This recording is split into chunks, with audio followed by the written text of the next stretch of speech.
ഒമാനിൽ ഗൾഫ് മാധ്യമം സംഘടിപ്പിക്കുന്ന സോക്കർ കാർണിവൽ ഏപ്രിൽ 25-26 തീയതികളിൽ ബൌഷർ ക്ലബ്ബ് സ്റ്റേഡിയത്തിൽ നടക്കുമെന്ന് സംഘാടകർ വാർത്താസമ്മേളനത്തിൽ അറിയിച്ചു. ഫുട്ബോൾ താരങ്ങളും വിനോദ പരിപാടികളും സംയോജിപ്പിച്ചുള്ള സോക്കർ കാർണിവലിൽ മസ്കത്തിലെ പ്രമുഖരായ 16 ടീമുകളാണ് പങ്കെടുക്കുന്നത്. സെവൻസ് ഫുട്ബോൾ ടൂർണമെന്റിന്റെ ഗ്രൂപ്പ് സ്റ്റേജ് മത്സരങ്ങളാണ് ആദ്യ ദിവസം നടക്കുക. ക്വാർട്ടർ മുതൽ ഫൈനൽ വരെയുള്ള മത്സരം 26-ന് വൈകിട്ട് 4 മുതൽ ആരംഭിക്കും. വിജയികൾക്ക് 600 റിയാലും വിന്നേഴ്സ് ട്രോഫിയും, രണ്ടാം സ്ഥാനത്തെത്തുന്നവർക്ക് 300 റിയാലും റണ്ണേഴ്സ് ട്രോഫിയും നൽകും. കൂടാതെ മികച്ച കളിക്കാർക്കും മറ്റും പ്രോത്സാഹന സമ്മാനങ്ങളും നൽകും. കേരള മസ്കത്ത് ഫുട്ബോൾ അസോസിയേഷനുമായി സഹകരിച്ചാണ് ഫുട്ബോൾ കാർണിവൽ നടത്തുന്നത്. രുചിയുടെ മേളപ്പെരുക്കം തീർത്ത് ഫുഡ് കോർണറുകൾ, കുട്ടികൾക്കും സ്ത്രീകൾക്കുമായുള്ള വിവിധ ഗെയിമുകൾ, ക്വിസ് മത്സരങ്ങൾ, ഫേസ് പെയിന്റിംഗ്, കസേരകളി, മറ്റു മത്സരങ്ങളും നടക്കും.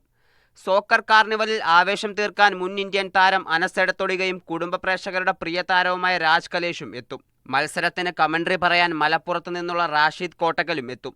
സോക്കർ കാർണിവലിന്റെ ഔദ്യോഗിക ലോഗോ പ്രകാശനവും ടീം നറുക്കെടുപ്പും നടന്നു. സോക്കർ കാർണിവൽ സംഘാടക സമിതി, സ്പോൺസർമാർ എന്നിവർ ചേർന്നാണ് ലോഗോ പ്രകാശനം ചെയ്തത്. ലുലു എക്സ്ചേഞ്ച് മുഖ്യ പ്രായോജകരാകുന്ന പരിപാടിയിൽ Al Hajis perfumes, Nada happiness, Badr Al Sama, united cargo തുടങ്ങിയവർ സോക്കർ കാർണിവലുമായി കൈകോർക്കുന്നുണ്ട്. Media 1 Muscat.